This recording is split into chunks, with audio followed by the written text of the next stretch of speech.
सत्यवती और महर्षि वेदव्यास, जो कि महाभारत के रचयिता है, उनका महाभारत में क्या योगदान है? सबसे पहले तो आपको बताते चले, सत्यवती कुरु और पांडु की दादी थी। अब आते हैं उनका महाभारत होने के योगदान पर। उसके लिए हमें उनके जन्म और विवाह की कहानी जाननी होगी। सत्यवती की जन्म कथा महाभारत की एक दिलचस्प और रहस्यमयी कहानी है। कहानी शुरू करने से पहले एक अनुरोध है, वीडियो पसंद आए तो वीडियो को लाइक और हमारे नए चैनल को सब्सक्राइब जरूर कीजिएगा। हमारी कोशिश सिर्फ हमारे शास्त्रों और संस्कृति को बढ़ाने की है। अब कथा पे आते हैं।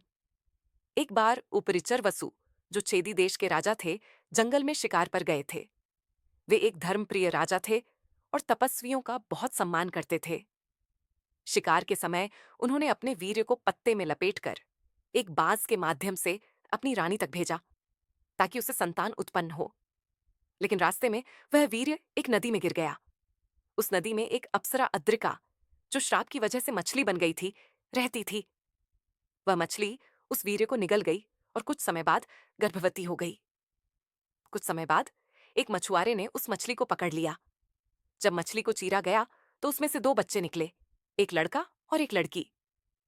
लड़के को राजा उपरिचर वसु ने अपने महल में ले जाकर पाला, पर लड़की सुंदर तो थी, पर उसमें मछली की बदबू आती थी। तो राजा ने उसे मछुआरे को दे दिया।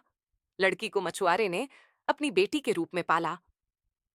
उसके शरीर से मछली की बदबू आने के कारण उसका नाम मत्स्यगंधा पड़ा। वो अपने पिता की मदद करने के लिए नाव चलने लगी। एक दिन आर्षि पाराशर यात्रा कर रहे थे और उन्हें यमुना पार करनी थी। उन्होंने मत्स्यगंधा की नाव ली। नदी पार करते समय आर्षि पाराशर ने सत्यवती की सुंदरता और व्यक्तित्व से प्रभावित होकर उन्हें एक पुत्र उत्पन्न करने का प्रस्ताव दिया। सत्यवती ने पहले इनकार किया, क्योंकि वो कुंवारी थीं और समाज की दृष्टि से डरती थीं।